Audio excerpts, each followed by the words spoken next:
Erskine, you're fired. Why, Mr. Wood, what is wrong? You! It is your idea we come up to this forsaken hole over the weekend. If I die of pneumonia, it'll be your debt to society. Mr. Wood, I tried to be a competent secretary, but I have absolutely no control over the elements. How did I know it was going to rain? See, the paper says fair and warmer. That's last week's paper. You're still fired. How much further do we go? Won't be long now, Mr. Wood.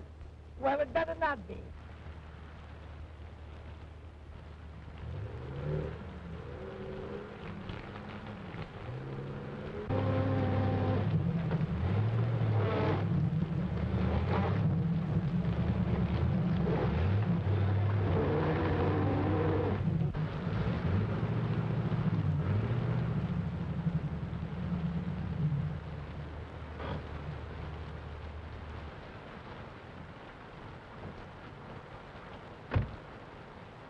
Something the matter? I guess we're stuck. You guess you're stuck. What are you trying to do? Kill me? Oh, no, it's not as serious as that. We just skidded into a fallen tree. Don't stand there. Don't stand there when the train seals suggest something. I'm sorry, sir, but I never did work well underwater. I know this part of the country intimately. There are several houses nearby. We can walk to one of them. Swim, you mean? I see a light down that way. You couldn't see a light if you looked at the forest fire.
Mr. Ames. Oh, hello, Caraway. I'm sorry. I didn't recognize this as Dr. Kent's house. Just a moment, Ames. I don't know who this Dr. Kent is, but I'm getting out of the storm even if it's to be the missing link. Yeah. Coming in, Mr. Ames?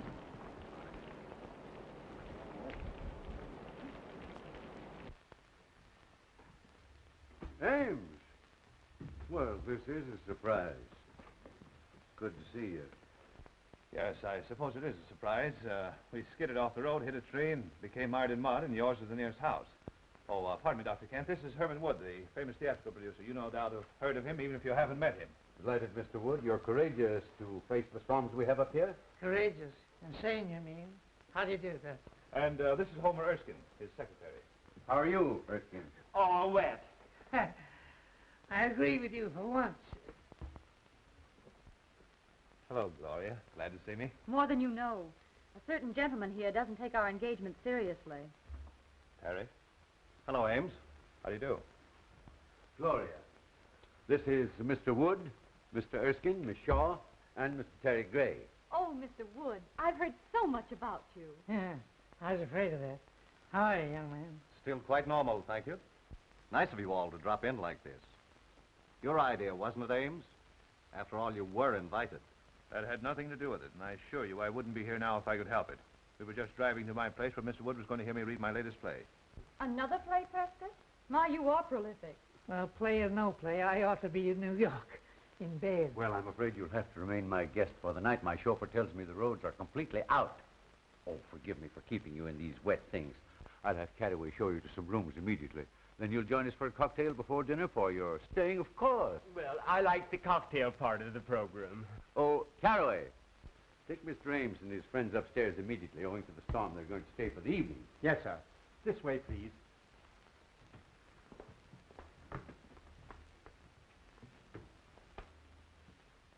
Who are you? Why,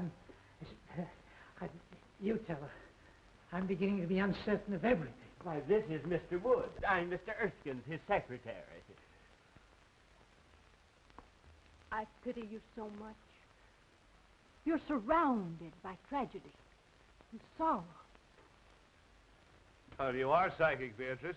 Mr. Wood is the greatest producer of tragedies and dramas in the country. You mean he was?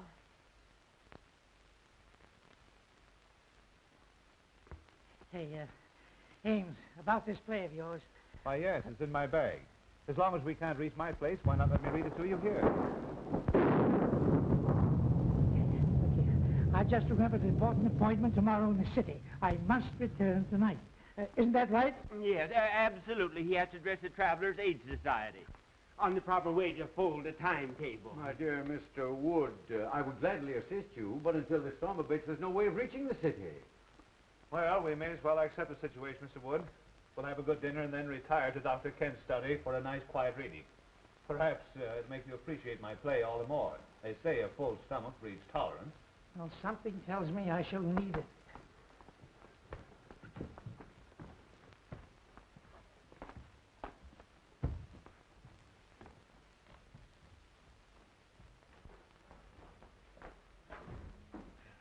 Mr. Ames, this is your room. You've used it before. This way, gentlemen, please. This is yours, sir. Right. And this is yours.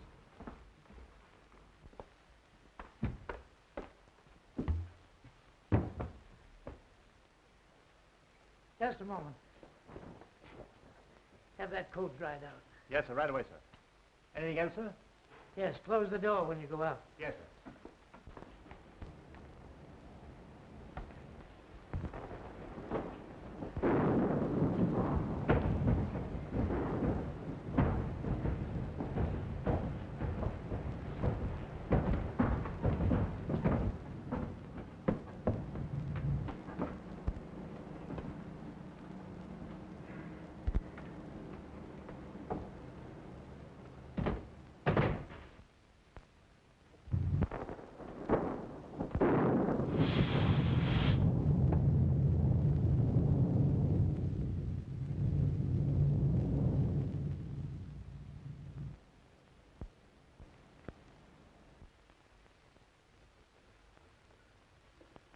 Well, the ghost walks tonight or never.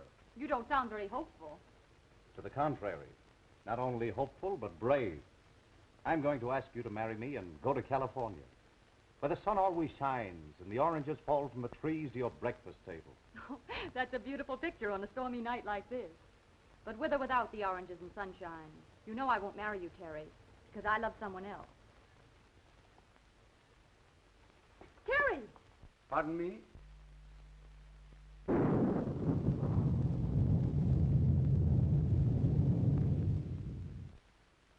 You're not a very easy man to discourage, are you? You forget that Gloria here is engaged to a mutual friend of ours. I don't think that's any of your business. Look here, Gray. I don't like your attitude. In fact, I don't think I like anything about you. So what? Why must you two always act like gladiators? Be sensible. Tonight of all nights must not be the time for any discord. You know I've never given you cause to think of me as more than a friend. That depends on your viewpoint. I might argue that statement. I'd like to give you the thrashing you deserve for those insinuations. Please. We'll discuss this later.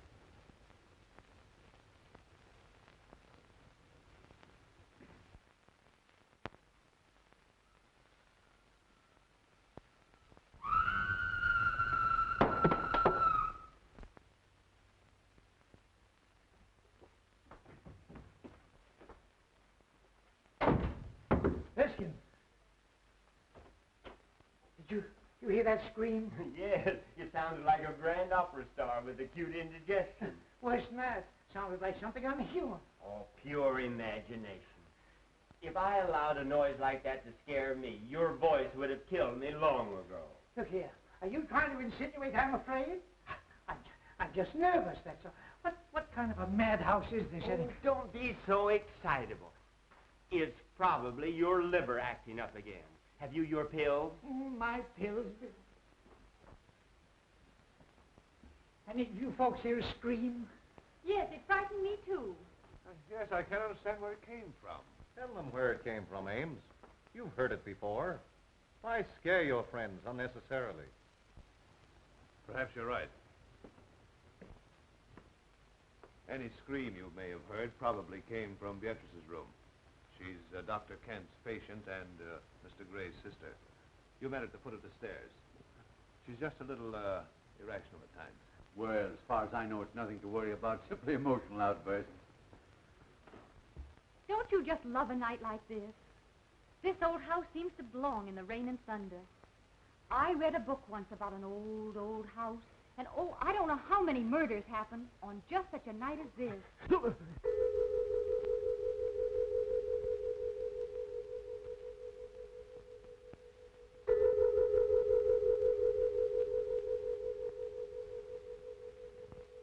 Was that the clock? Yes, I guess so. I think so. It must have been. But it's a union clock. What do you mean? Well, it strikes any old time.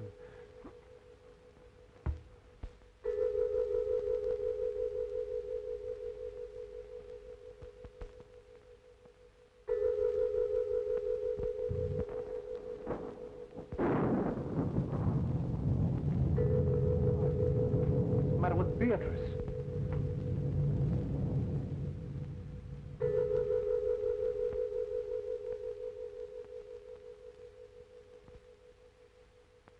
Yes, John. I am waiting for you. I am waiting.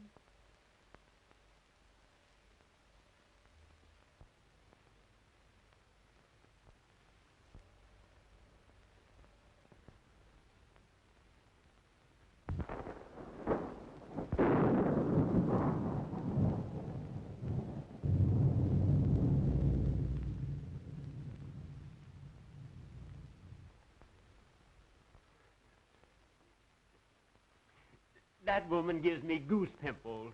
I've seen saner people than her in asylums. I'm sorry this had to happen. Beatrice's spells are unnerving to a stranger, but after one gets to know her... Know her. Say, if I never see her again, I'll be satisfied.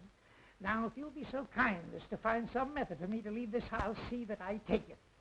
Oh, Prescott, we couldn't let you do that with your friends. I think your friend is unduly alarmed, Ames. Oh, is that so? Well, who asked you? He has high blood pressure. He should calm himself. Oh, If Beatrice's actions are nothing to fear, she simply dwells in the unknown. As her attending physician, I can speak freely. The girl suffers from hallucinations and the shock of a tragedy that occurred in this house 3 years ago this night. Mr. Ames remembers that night very distinctly, no doubt. That's why he shuns my house. Dr. Kent, I see no reason for making my sister's grief public talk. I'll bet the doctor's going to tell us about some terrible operation. that ought to be cheerful. The unsolved murder of your sister's husband must be public talk in this house. Murder? I have taken notes on her actions since that night, and each year, at this hour, the flutter of that sound is heard, and she has acted as though the spirit of John, her dead husband, had returned to her. That's all there is to it. Erskine, we're leaving. Dinner is served, sir. No, we're not. Ghosts or no ghosts, we're eating. We're leaving. You're disobeying my orders. No, I'm not. You fired me an hour ago.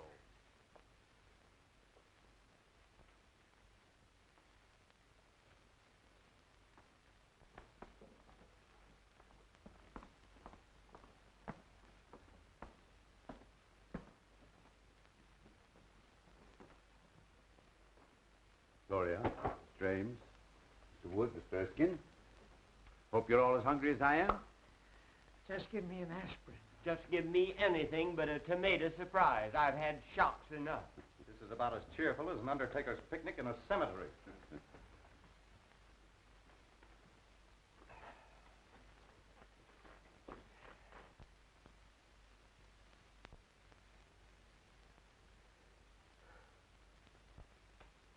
You're right on time, John. I was so afraid you might disappoint me.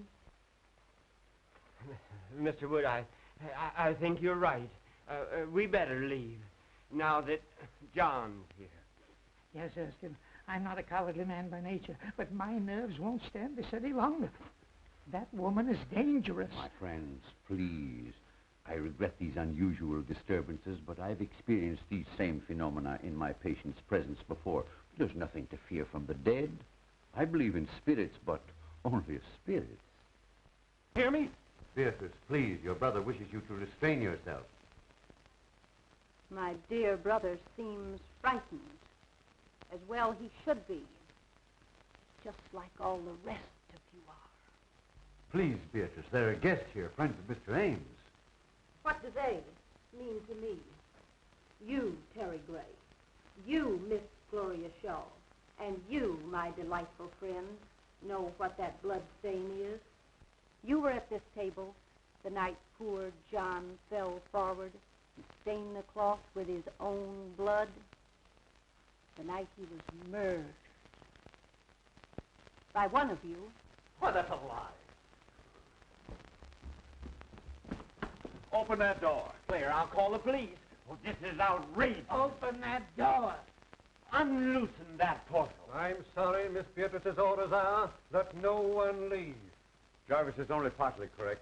I gave that order. What's the idea? The idea, my friend, is to protect my patient's health. Any interruption might cause the loss of her sanity. You want the responsibility for that on your shoulders? I think you're as crazy as she is. Don't aggravate him. They're all dangerous. Everyone will please sit down.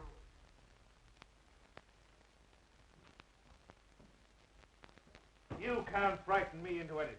I don't know who killed your husband, but I believe your brother can tell you. I thought you'd try to insinuate something like that, and I'm glad you did. Now I can voice what I've suspicioned these past years. You were jealous of John. You wanted to marry Beatrice for money. You, a penniless hack playwright. She preferred John, and you killed him. There's always been insanity in your family. Wait. He's right. I, too, always thought you killed John. You're unscrupulous enough to have done it. That's enough of that kind of talk. You aren't free from suspicion either. As John's cousin, you inherited more money from his death than I did. How dare you say that? I can't listen any longer. In the name of humanity, allow Erskine and I to get out of here before they kill each other. I appreciate that we have outside witnesses to what is going to happen. There is a murderer in this room, and we're going to find him. John, tell me the person who killed you. Speak quickly. Why don't you admit it? Hurry, before it is too late. You'll talk now or I'll break your neck. Lunch! John! John! Speak to me, John! Jarvis, turn on those lights.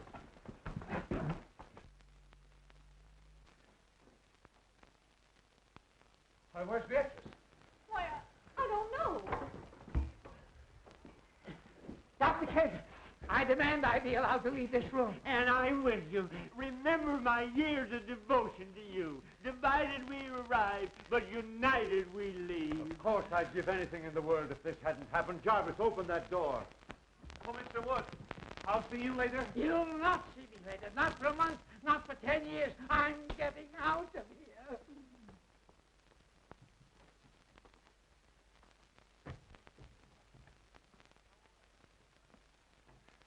And so ends the first act of my little play. Oh, darling, it was wonderful. Well, we certainly scared those two. Nelson Wood's famous for his temper. Isn't it remarkable how they reacted almost exactly as you had written them into your play? I'm tired, and we've 2 more acts to go. Well, you're as clever a group of actors as I've ever seen. And I've got Gloria to thank for finding you. Didn't I tell you they were troopers? You don't think we frightened them too much, do you? What's the difference? It's a blooming order play, ain't it? Oh, Jarvis, go get Beatrice. Good old Beatrice. She certainly played her part well. Yay, but I was afraid she wouldn't scram before the lights turned up.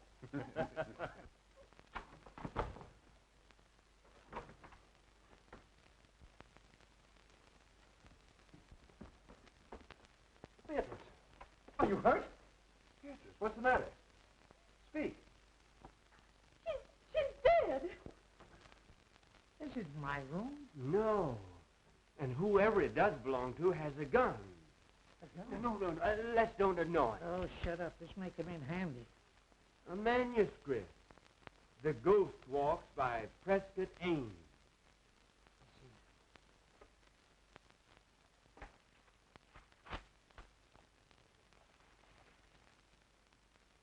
As the group seat themselves at the table, the vacant chair also moves out, as if an invisible person was preparing to sit down. All eyes are on the chair. As the vacant chair slides back to the table, Beatrice addresses its invisible occupant. Beatrice speaks. You are right on time, John. Erskine, we've been witnessing a dress rehearsal of Ames's horror play. You mean all those scares were part of the play? Certainly. Wait. Here, let's try it again. Here, listen to this.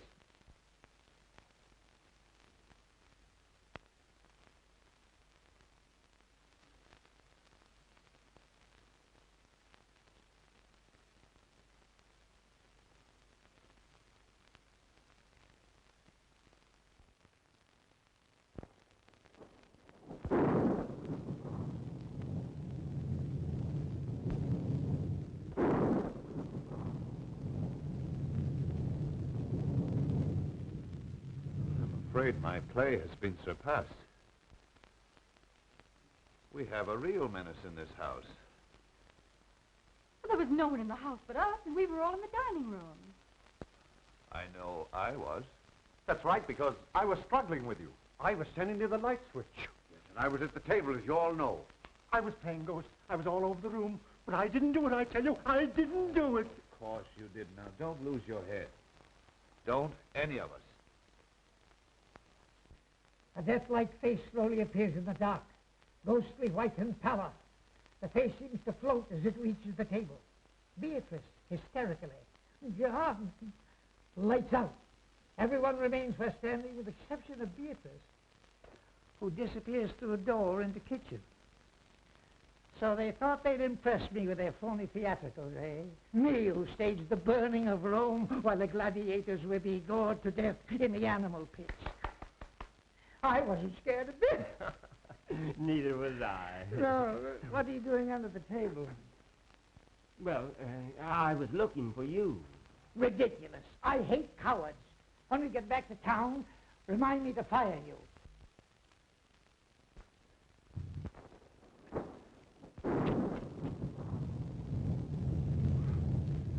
Let the play continue.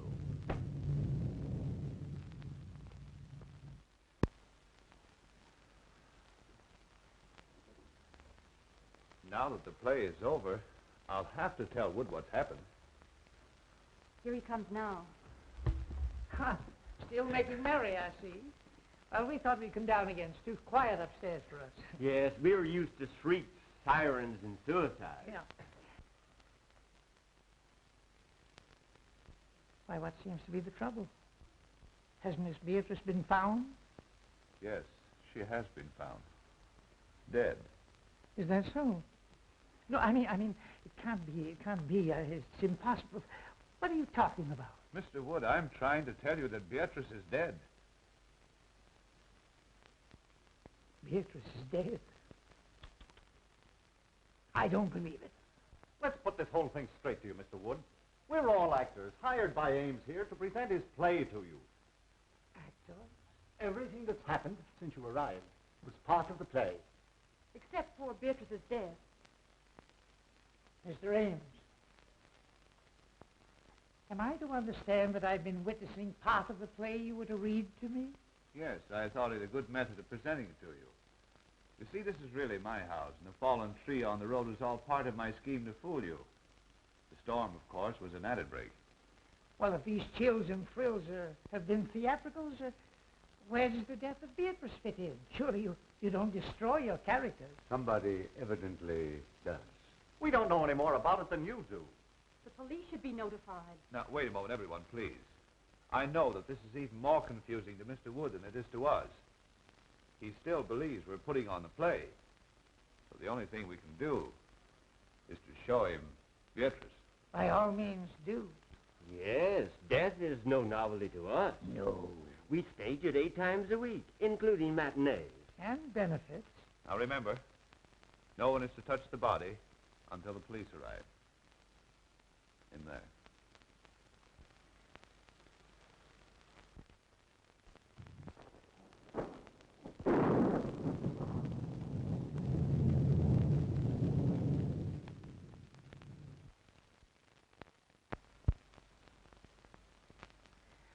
Well, where is she? I don't know. What could have happened? Well, you ought to know. You're the author.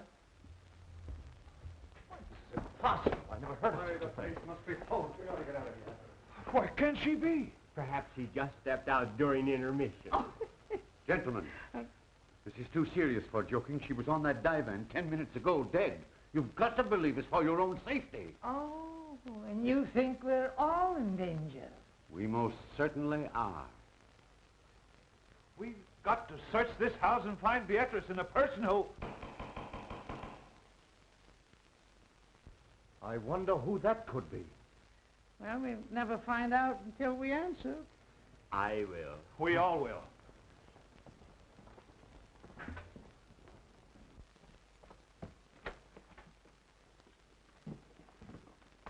Who are you? Who are you? A guard from the Greystone Sanitarium. Seen anything of an escaped patient around here? What kind of a patient? A quiet one, until disturbed, at which time he becomes slightly murderous. Well, so help me if this ain't a night. Oh, what's going to happen to us next? Who are these people? I didn't know anyone was living here until I saw the lights. What makes you think he came here? Empty houses make good hideouts. I never saw or heard of anyone living here in the past few years. Well, I've been living here about a month. I think you've come to the right house at that. Yes? Has anything happened? Uh-huh. A murder and a disappearance. What are you winking about? Winking? Why, my dear man, you're saying things. I simply stated a murder had been committed. Murder? Ah. Well, it's him all right, then. Well, who is this man you're looking for? At the sanitarium, we'd call him Case 222. I guess you'd call him a homicidal maniac. A maniac? And you think he's loose in this house? Now, be perfectly calm. If my patient is here, and you scare him with hysterics, he might tear you apart to see what caused the excitement. Oh. That reminds me. Has anyone called appearance? No. Well, that's the usual procedure, isn't it? Oh, we forgot to, I suppose. But there's a telephone right here in the study. Telephone?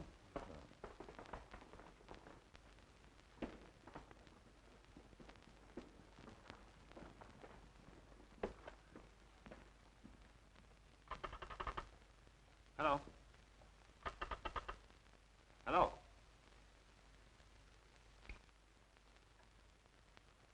Cut. I suppose no one knows who did this. Why should we?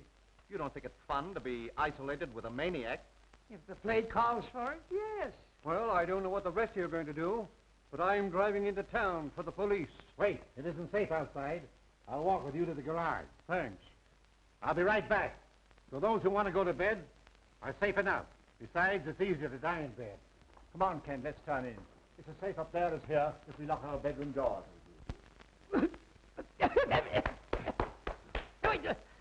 What's the idea? Why, you're choking terribly. Well, can you do any better? You know, I had a hunch that Beatrice should never appear in a horror play. Why? Too highly strung and impressionable. A fatalist.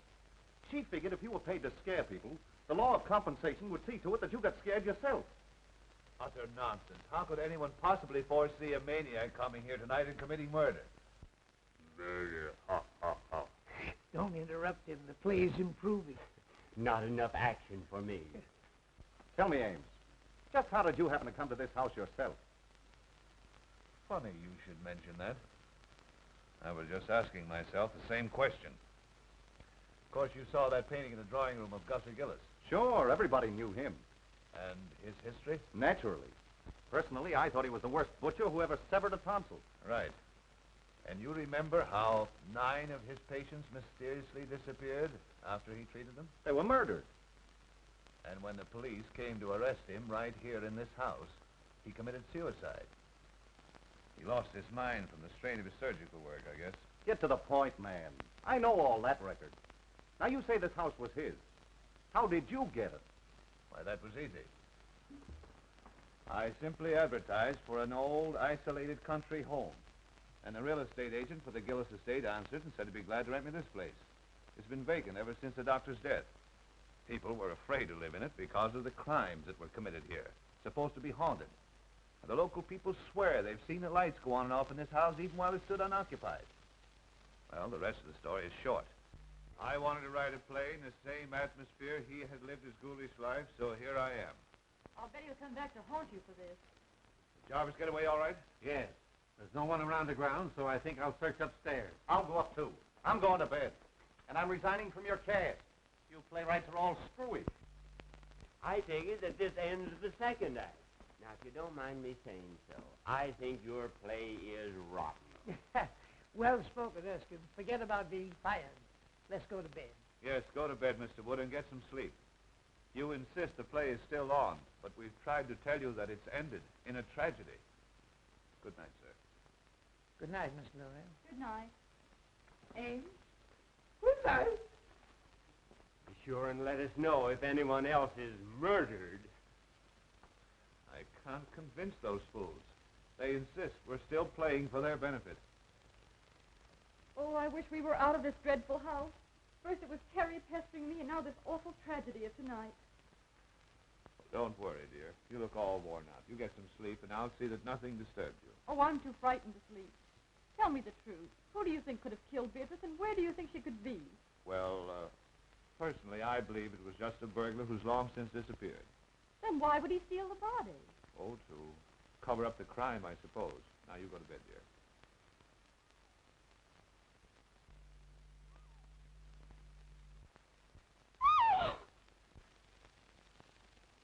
Why, Gloria, what is it?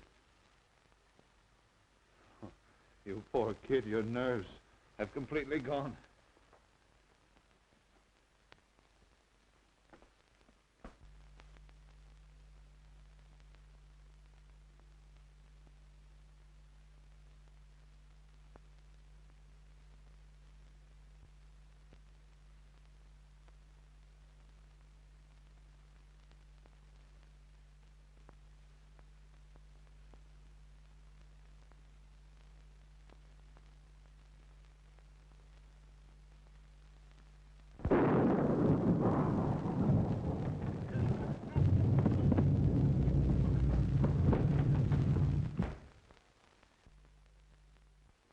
Oh, it's you. I ought to pull the trigger at that. Well, come on, snap out of it. What is it? Mr. Wood, maybe we're wrong. Maybe this isn't the play we're witnessing after all. Oh, rubbish. You saw the manuscript, didn't you? Yes, but I didn't see anything in it about the top of my bed coming down and smothering me, just like a steak under onions. Oh, nonsense. You've had too many cocktails. Besides, I wouldn't be lucky enough to celebrate your demise by violence. That's a fine way for you to talk to me. Me, who's been everything to you but a mother. Now, Mr. Wood, listen to reason. I may be all wrong. I'm a nervous man by nature. But if this play is still going on, it's the closest thing to reality I ever saw behind the footlights. Oh, you're a sissy. I tell you, this fellow Ames is clever. He has reality in this play, and that's what the public wants. Now, let me alone. And if you want to stay in the theatrical business, stop letting it scare you. Oh, I was kidding all the time. That bed bracket was only a dream I had. And you were in it, too. I was not. I was reading. Yes, I saw that. You were reading a book on psychics. You were worried about the future yourself. Say, go home and go to bed, will you, please? And if you want to think of the future, remember I'm firing you. Mr. Wood, I have a premonition that we must stick together tonight. You need protection. You mean you do? You're trying to muscle into my bed because you're frightened. Go home. Oh, my dear employer, play or no play, I have no relish for my own couch. Move over. Say, this is all Tommy rot. You've got the mind of an oyster and the nerve of an acrobat. As my secretary, I do allow you to share my office, but that does not include my bed. Hey, you were born in October, weren't you? Yes, during the National Apple Week. Why? It says here, your type is the instincts of a bloodhound, the heritage of the homing pigeon, the attributes of the ferret, and the heart of a lion. Yet you snuggle beneath my quilts, you cream puff, because a make-believe play is scaring you. You're fired once and for all. Will you please close my mouth if I'm snoring? I have adenoids. Adenoids, too? My Lord.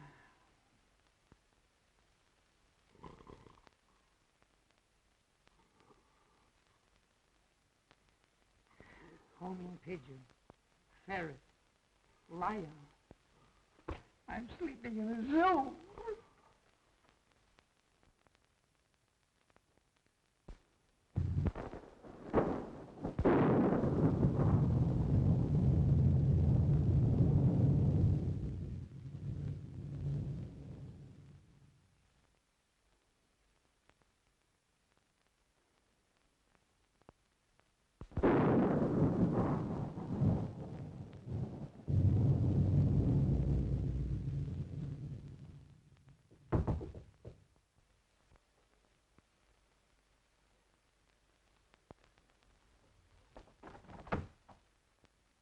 I was worried about you.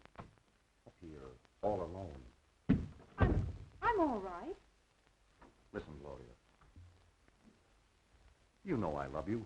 Why do you always give me the cold shoulder? I'm just not interested, Terry.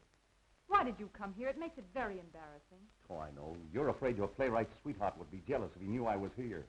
Well, I wish he could see you now. I just came in to say goodbye. I'm walking out on this play, but I've got a curtain speech to make. And this is it. Stop, Terry!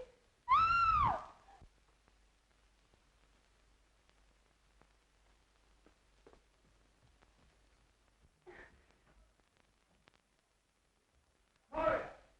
Gloria! Oh, you fool. Now see what you've done. I'll hide in that closet until he goes. If you tell him I'm here, I'll tell you invited me. Understand? Oh, darling, what frightened you? I saw a man. Oh, where was he? He came in that door. I screamed and he went away. Oh, you poor kid, what a narrow escape you had. Wonder what that screaming was about. There's a light in Gloria's room. Let's see what's up. You take it easy. I'll find the guard and we'll search the house again. What's happened? We heard screams. Someone tried to break into Gloria's room. What? Who? I don't know. Here comes the guard. Seen anything? Plenty. Gloria was almost attacked by someone. Fancy that. Who do you think it was? I don't know. We'll wake up everybody and find out. Good idea. Let's try Terry first.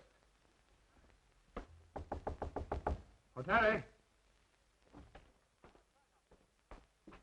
Gone. Not a sign of him. Whose room is this? Oh, that's mine. And there's Erskine's room and that's Mr. Wood's. Let's see what they know.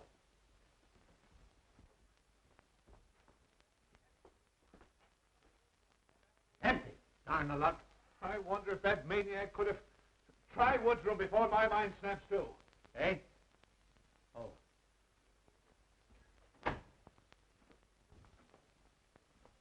Hey, you two. Get out of here. My office hours are from 10 to 4. Seen anything strange in here? Yes, here's an exhibit that ought to be in a museum. What are you doing in here? I was sleepy. Is the play on again? No. We're just having a roll call. Well, consider us absent. Terry, Terry, come out.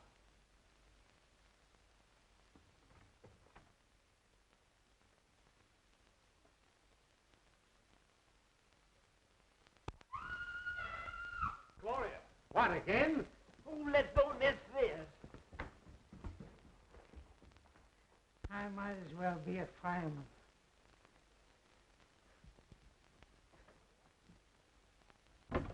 Gloria, what is it, dear? It's Terry. He was standing right in that closet.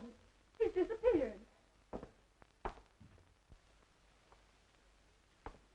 Well, what was Terry doing in your closet? He was hiding. From whom? Why, Oh, pardon me. Oh, no, please let me explain. It isn't necessary. I think I understand.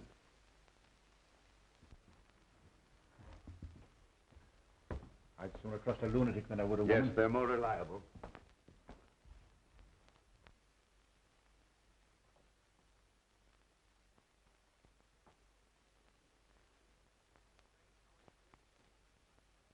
Strange how anyone could disappear from behind a nightgown. You could from behind my cousin's. She weighs 250. Are you winking at me again? Say, let's go down and get a drink. This isn't a horror play, it's a bedroom farce.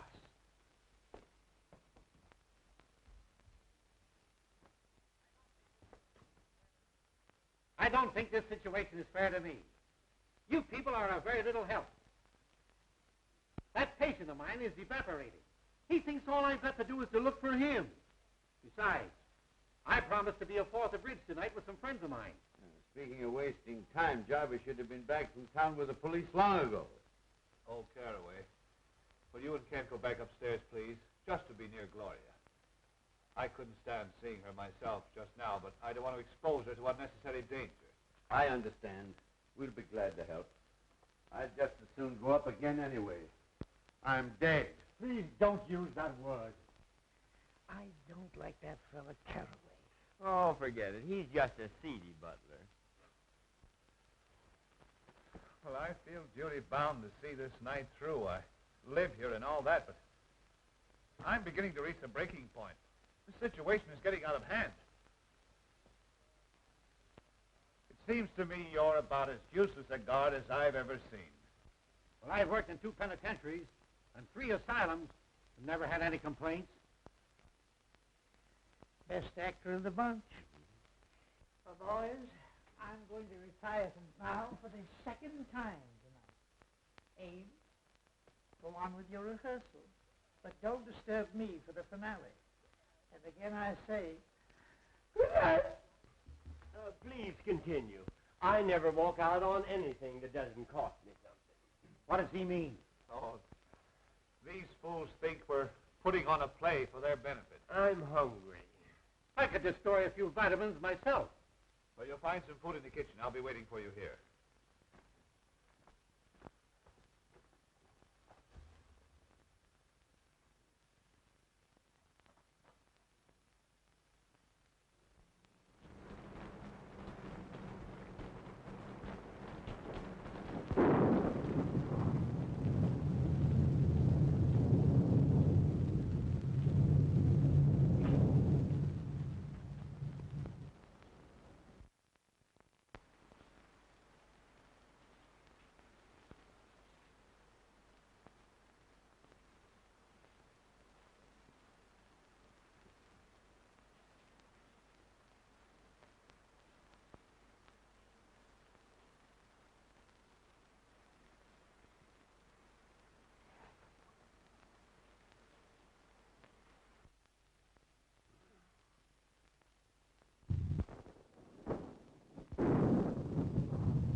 Hello? What are you doing down here? Why, I just came down to get some cigarettes. Well, you shouldn't have left Gloria upstairs alone. Well, I'm not her guardian. If you're so anxious about her, why don't you go upstairs and play watchman yourself? That's just what we're both going to do. Well, the scene shifts. So do I.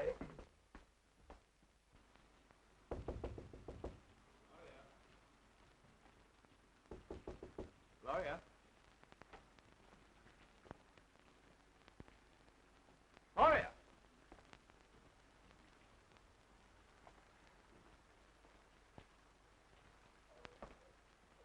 I smell chloroform. This is all your fault. I told you not to leave her alone. We'll arouse everyone. Oh, Kent? Well, Mr. Wood. He's probably in his room. I shouldn't cue you, but here comes Kent now. Oh, Kent! Yeah? Gloria's disappeared. Huh? Say, have you been out in the rain? No, why? Well, whoever stole Gloria took her out of the window into the rain. Funny that you should be out of your room and then appear all wet. I don't like your insinuations, Mr. Ames. If you must know, I couldn't sleep. I was going to take a bath in the tub and turned on the shower by mistake. That's what I would call a watertight alibi. Maybe Mr. Wood knows something.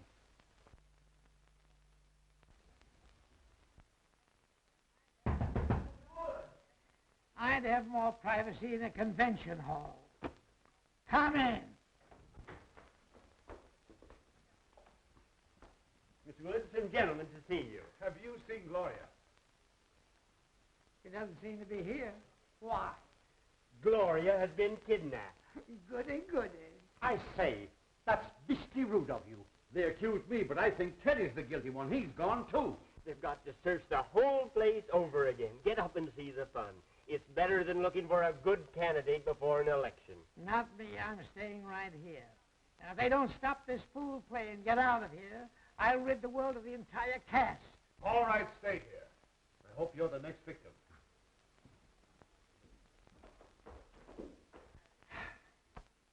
Mr. Wood, could I have a word with you? If you try to get in this bed again, I'll shoot you, so help me. I only wanted to say that you're right, as usual. The play is still going on. Of course I'm right. I know the theater like Barnum knew his elephants.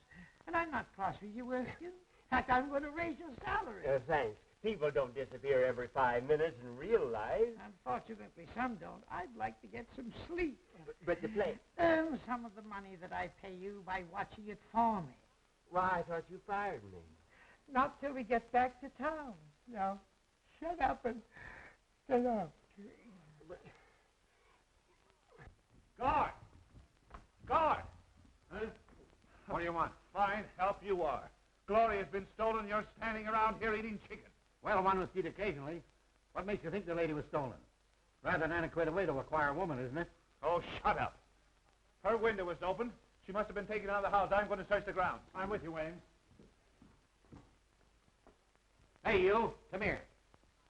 Where's your friend? If you mean my honored employer, he's upstairs in bed. I think I'll go up and look him over. There's something queer about you both. He winks at you and you wink at me. And I don't like it.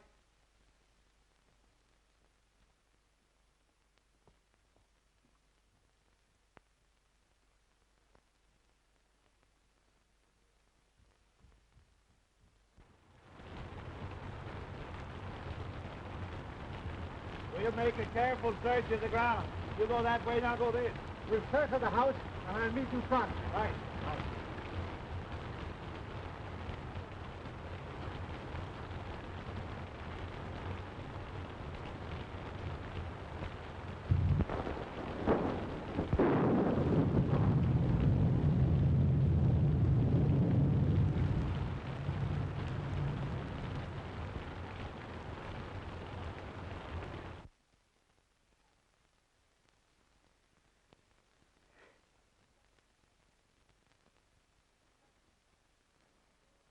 Who's there?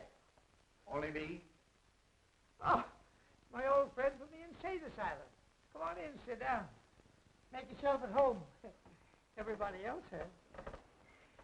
Hey, look here, old man, pal to pal. You're not really an asylum guard, are you? No. How did you get? Yeah, you can't fool an old-timer. You know, you're wasting your talents here. You're too good for this stuff. The whole world knows that. I said good, not perfect. like that play. You know, I've been thinking that over. It's mighty darn gripping. I think it's pathetically bad. I'll have no part in it. Are you under contract to Ames? Me? I should say not. But I'm ready for a presentation now that will astound the world. I believe you are. I'll bet you'd be a sensation and a good part. And I'm going to give it to you. Herman Wood, the man who has given more stars to Broadway than Edison has electric lights, will star you personally in an extravaganza. Splendid, splendid. Oh, are you busy Thursday? Let me see. No, I have nothing planned. Good. Come to my office next Thursday and we'll sign a contract. Splendid. But you should see me work first. Well, what are you doing now? Wasting time talking to you. Come with me, and I will show you real dramatics. Are you kidding? I never joke. I will show you drama. Stark, throbbing drama, with a master touch of comedy. By golly, I'm with you. Just wait till I get my slippers. Don't forget, Thursday. Come.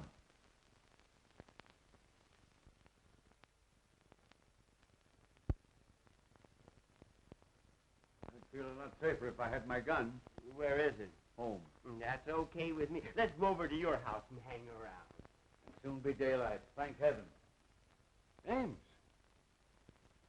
Anything new? We made a complete search of the grounds and found nothing. Well, how much longer is this going on? I'm getting tired of sitting around here and waiting for something that doesn't happen.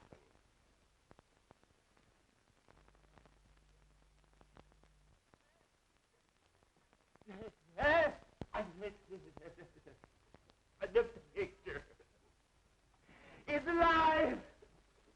It winked.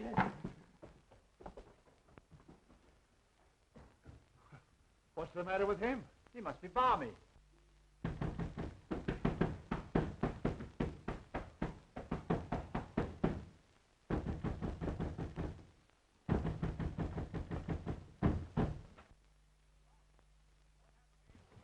Charles, what happened to you? Remember when I left the house to get the car and the cops?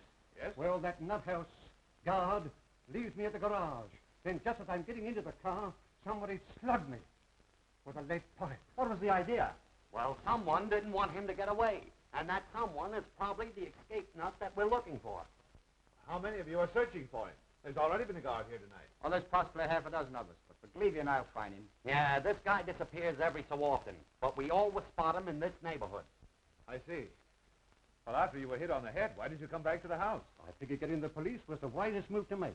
I've been knocked out and tied in the garage, but I broke the ropes. Then I tried to start the car, but I found out someone had gummed up the motor. Well, I began to hoof it into the village when these guards from the sanitarium picked me up, and here we are. Has anything happened since I left? Yes, Gloria's been kidnapped and Terry's disappeared. And now that Erskine person's gone violent. Oh, yeah? Well, I'll handle that. Help! Help! What's the matter? Mr. Wood is gone. What? I said he's gone, and so is the guard. It's that picture that's doing it.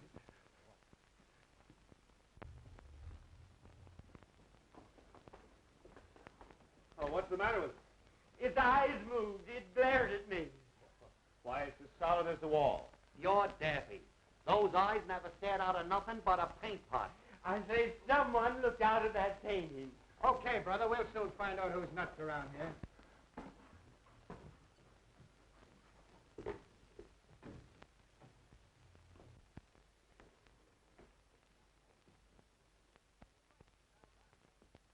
Say, he's right. These eyes are phony. What'd I tell you? Now who's that? Hey, there's a passageway back to this. A passage?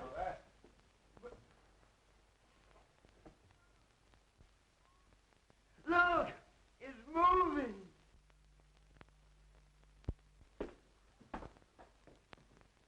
That's how Beatrice disappeared from this room.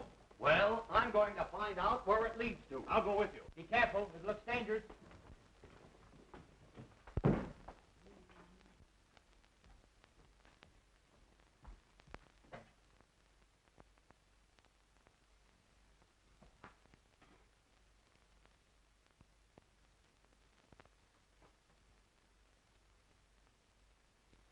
My friends, since your entrance into this house, I have worked toward bringing you into this laboratory.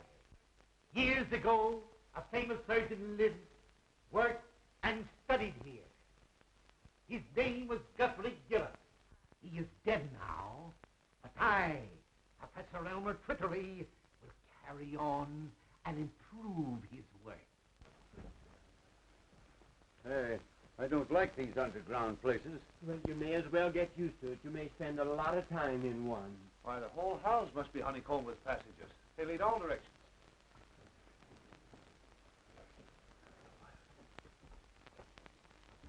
I am the greatest genius you have ever seen. I have mastered my work. Work that has produced power almost divine.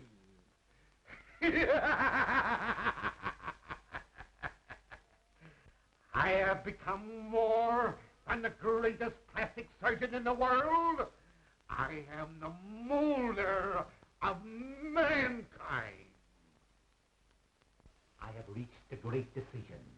That is why I've allowed you all to trespass upon the seclusion that I have enjoyed in a supposedly deserted house. I discovered this old house of Dr. Gillis's on one of my many escapes from the sanitarium. It is admirably fitted for my work. All I needed was patience.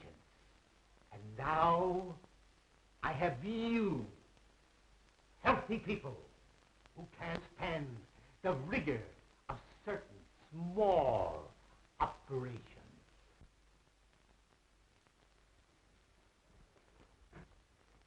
Now, wait. This looks like a door.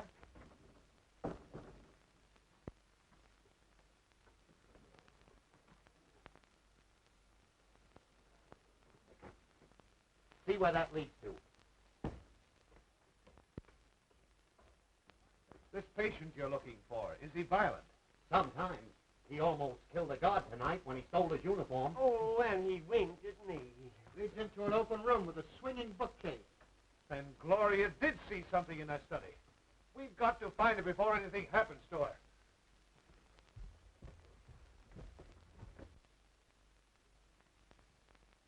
It seems to me this is the fluid I used to paralyze the mice with yesterday.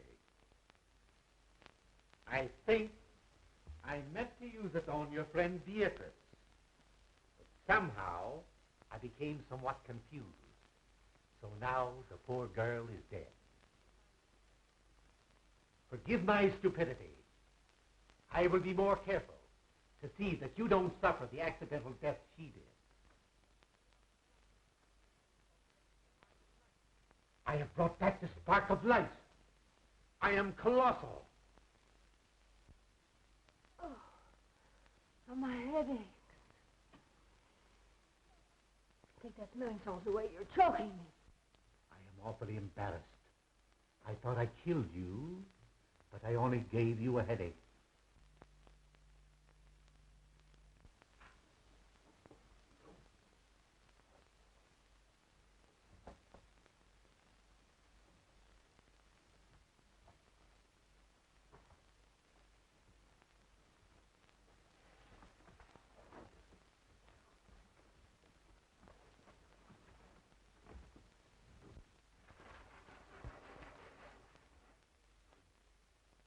I ask your indulgence in looking at this chart.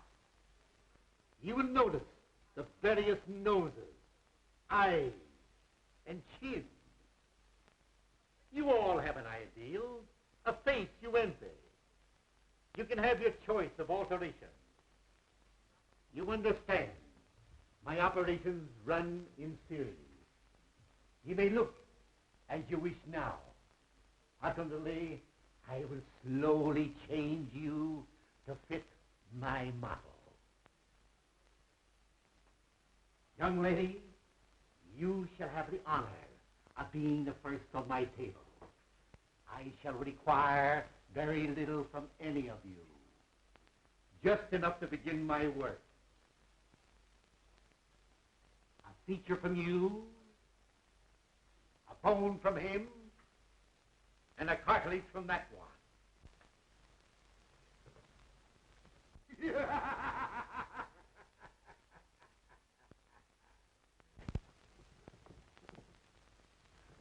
the guard. It's Professor Twiddly, the guy we're looking for. Then he's the nut. Well, he's dangerous. Let's get him. Wait a minute. Better not get him excited.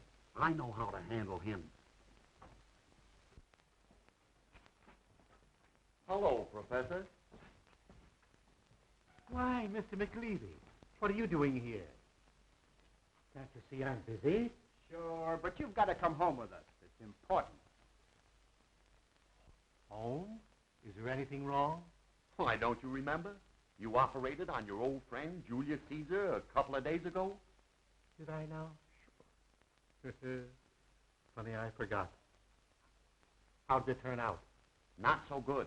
That's why we have to hurry back. You see, he got tired of his Roman nose, so you grafted on a new one. But you put it on upside down. And on rainy nights like this, the poor fellow can't go out for fear of drowning. My. We'll return at once. Poor Caesar must be miserable.